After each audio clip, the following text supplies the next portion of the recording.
3, 2, 1. Good morning. I'm Dr. Jimenez, the proud principal of Newman Smith High School, where our mission is to graduate all scholars to be college, career, or military ready without remediation. But what does it take to graduate?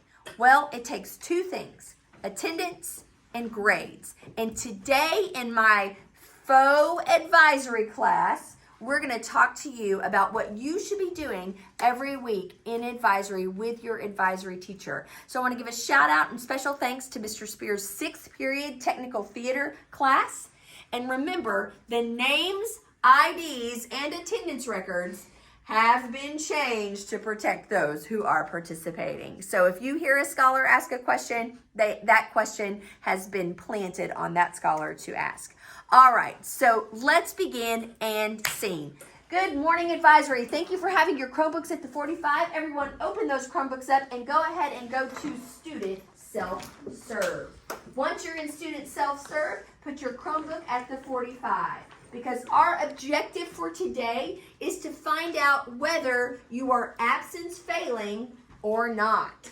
So, whether you are absence failing or not.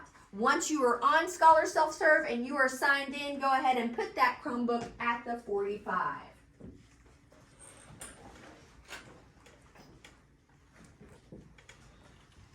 All right, waiting on...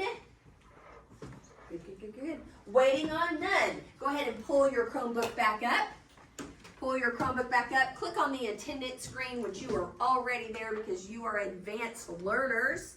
And make sure you see the columns. Those columns go by periods. You have first period, you have second period, you have advisory, third, fourth. Then you'll have fifth, sixth, advisory, seventh, and eighth.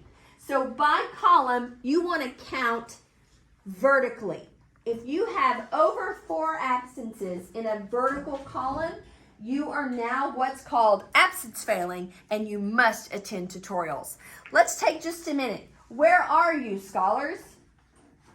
Dr. J, what do I do if I have more than 5? Whoa, okay, more than 5. Thank you for your honesty. More than actually 4, so I'm sure you only have 6, right? Yes, ma'am. Perfect. Well, more than 4 means that you have lost credit. So then you must attend tutorials with a teacher that teaches that subject. What period do you have more than 4? 8th period. 8th period. What subject is that? That is Principles of Construction. Principles of Construction. Well, you can go to any CTE teacher, but preferably your Principles of Construction teachers tutorials before or after school to make up that credit. You'll go get a green sheet from your attendance clerk, and then you'll go to the tutorials, they will sign, return it back to the clerk so that you can receive credit. And by the way, of course I know you know, but you probably shouldn't miss any more school this year. Do we have any other questions? Oh, I see a hand over here. We have someone who has parent notes in their system. So I see that you have a parent note. So a parent note means that your parent wrote the school a note and said you were out that day. Now that still counts as an absence. So I see you're not over yet, but if you have another parent note day, you'll need to go upstairs and get the green sheet. Thanks for sharing. All right, so many other things can go into this attendance lesson, but what you want to do every week is count vertically. Now I'm going to put something in the slide to show you some examples. Can we give a hand to Mr. Spears' Tech Theater class? All right, so this is what every week in advisory should look like. Oh, and by the way, while you're here, you should check your grades. You should check your grades. So, y'all want to close with me? Make it a great day or not, the choice is yours. Come to school.